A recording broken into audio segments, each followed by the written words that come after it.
الحمد لله رب العالمين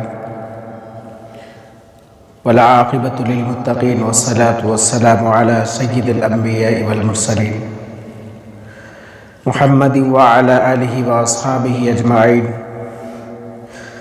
وقال الله تبارك وتعالى فأعوذ بالله من الشيطان الرجيم بسم الله الرحمن الرحيم. يا أيها الذين آمنوا ادخلوا في السلم كافة ولا تتبعوا خطوات الشيطان إنه لكم عدو مبين.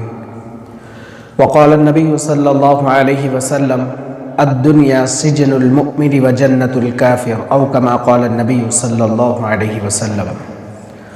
اللهم صل على محمد كما هو أهله ومستحقه.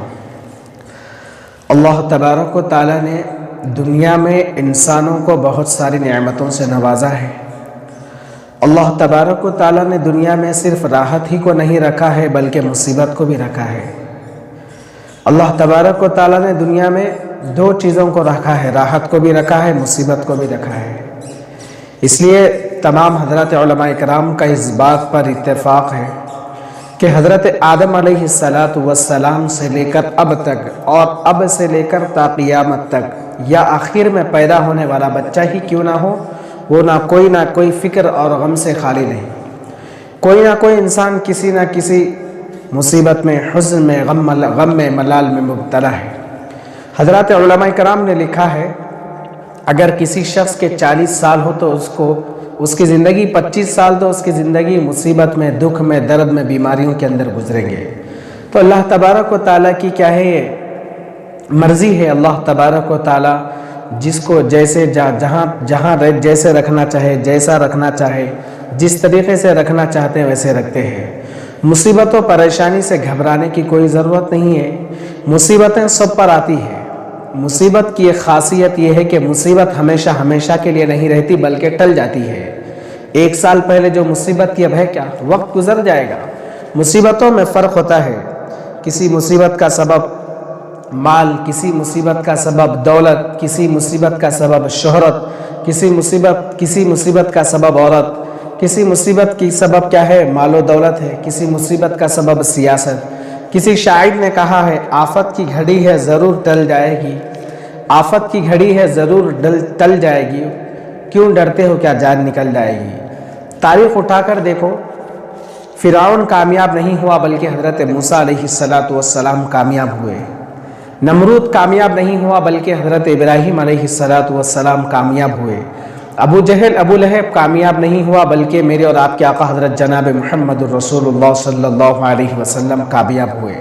نہ ہم لوگوں کو دن میں سکون ہے، نہ ہم لوگوں کو رات میں سکون ہے، نہ ہم لوگوں کو دن کے اجالے میں سکون ہے، نہ ہم لوگوں کو رات کے اندھیرے میں سکون ہے، نہ ہم لوگوں کو محفلوں میں سکون ہے، نہ ہم لوگوں کو مجلسوں میں سکون ہے، نہ ہم لوگوں کو محفلوں میں سکون ہے، نہ ہم لوگوں کو دکان میں سکون ہے، نہ ہم لوگوں کو مکان میں سکون ہے.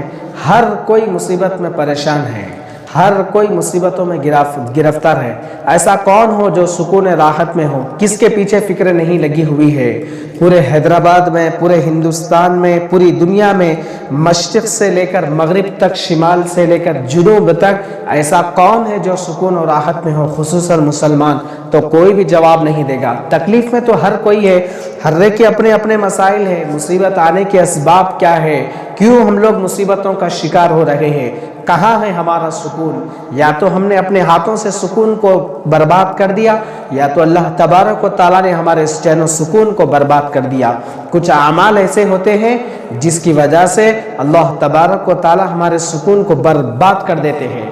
تو اپنے اعمال کو درست کرنا چاہیے. یہ دنیا کیا ہے، دار المصائب ہے. دنیا مصیبت کی جگہ ہے، دنیا امتحان کی جگہ ہے. دنیا سارے دھرم والوں کے نزدیک کیا ہے، وہ اپنی جگہ پر ہے. لیکن مسلمانوں کے لیے دنیا کیا ہے، اللہ کے نبی علیہ السلام نے فرمایا الدنیا سجن المؤمن و جنت الکافر. دنیا مسلمان کے لیے قید خانہ ہے اور کافر کے لیے جنت ہے. آخرت ہمارے لیے جنت ہے، دشمن کے لیے آخرت جہنم ہے. تو کیا ہے، اللہ کے نبی علیہ السلام نے کیا فرمایا، یہاں جو بھی آیا اس کو مصیبتوں سے گزرنا پڑا ہے، چاہے وہ حضرات انبیاء علیہ السلام ہی کیوں نہ ہو، انہوں نے مصیبتوں کو جھیلا ہے.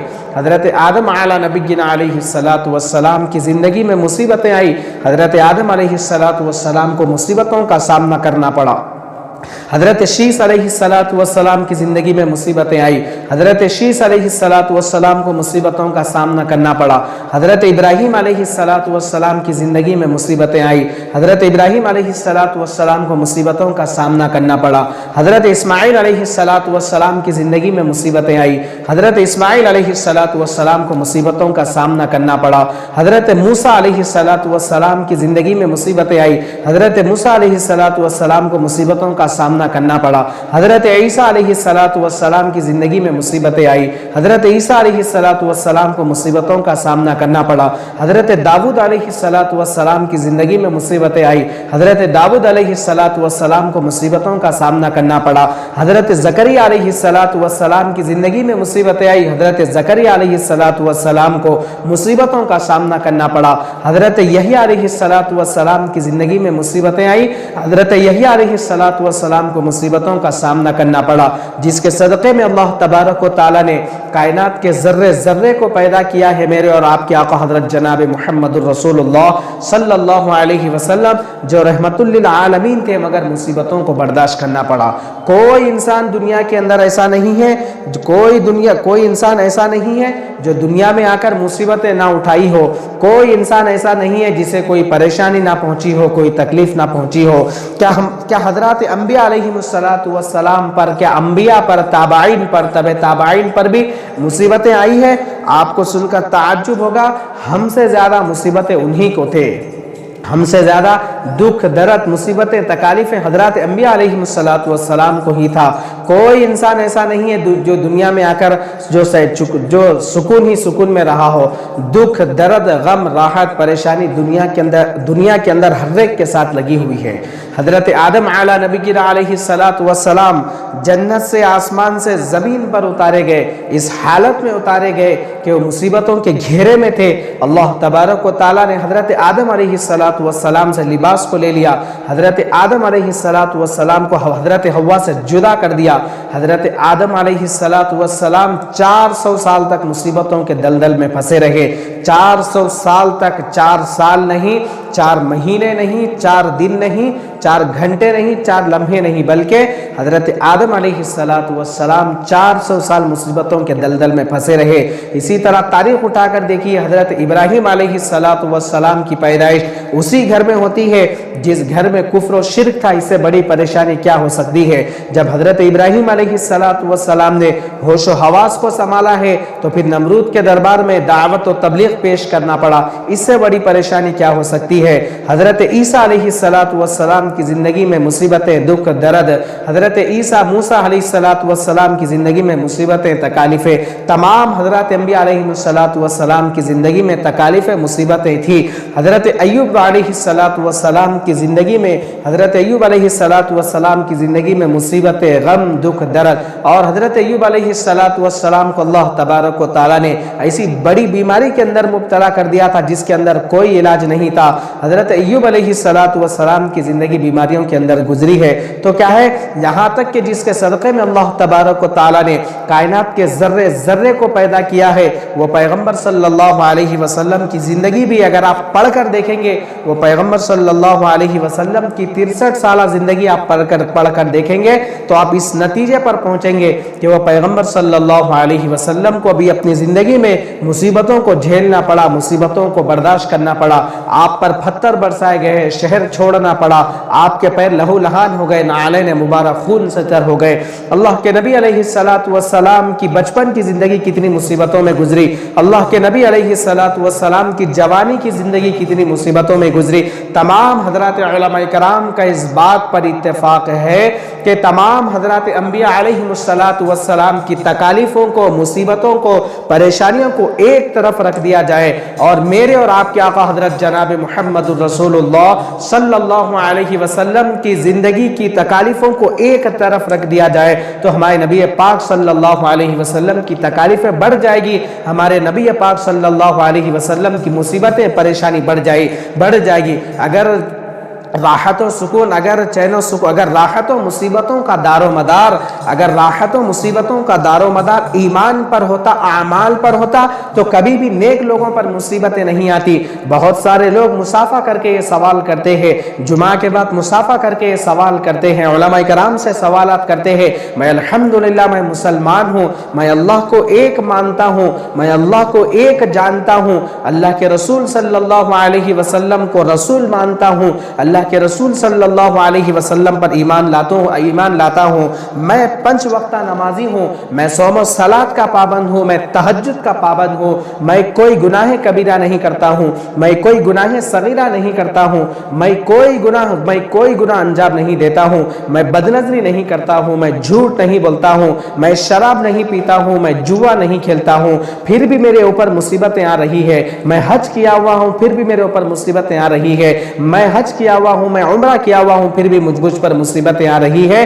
یہ سوچ چھوڑ دو میں مومن ہوں، مجھ پر مصیبتیں نہیں آئے گی، یہ سوچ چھوڑ دو میں اللہ کو ایک مانتا ہوں، مجھ پر مصیبتیں نہیں آئے گی، یہ سوچ چھوڑ دو میں 5 وقتہ نمازی ہوں، مجھ پر مصیبتیں نہیں آئے گی، یہ سوچ چھوڑ دو میں صوم و صلات کا پابند ہوں، مجھ پر مصیبتیں نہیں آئے گی، یہ سوچ چھوڑ دو میں باحیا با پردہ عورت ہوں، مجھ پر مصیبتیں نہیں آئے گی، یہ سوچ چھوڑ دو میرے چہرے پر سنت رسول صلی اللہ علیہ وسلم ہے، مجھ پر مصیبتیں نہیں آئے گی، یہ سوچ چھوڑ دو میں اللہ کے راستے میں وقت لگاتا ہوں، مجھ پر مصیبتیں نہیں آئے گی، یہ سوچ چھوڑ دو میں شراب نہیں پیتا، جوا نہیں کھیلتا، مجھ پر مصیبتیں نہیں آئے گی، محض آپ کا میرا گمان ہے، تو پھر حضرات انبیاء علیہ السلام سے زیادہ ایمان کس کا مضبوط تھا؟ حضرات انبیاء علیہ السلام سے زیادہ عقیدہ کس کے مضبوط تھے؟ کیا نعوذ باللہ حضرات انبیاء علیہ السلام کے اعمال میں کچھ کمی تھی؟ العیاذ باللہ و نعوذ باللہ، حضرات انبیاء علیہ السلام کامل و مکمل ایمان والے تھے،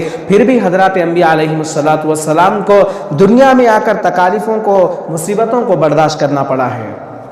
اللہ کے نبی صلی اللہ علیہ وسلم کی مشہور حدیث مبارکہ ہے جو بچہ جانتا ہے، اللہ کے نبی علیہ السلام نے فرمایا من تشبہ بقوم فہو منہم، جس کسی نے دوسری قوم کی مشابہت اختیار کی وہ انہی میں سے ہے۔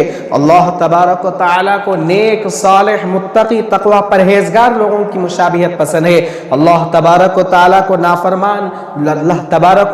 نافرمان لچے لفنگوں کی مشابہت اللہ تبارک و تعالیٰ کو پسند نہیں ہے، نہ اللہ تبارک و تعالیٰ پسند فرماتے ہیں۔ اللہ تبارک و تعالیٰ کو نیک، صالح لوگوں کی، متقی، تقوی، پرہیزگار لوگوں کی مشابہت پسند ہے۔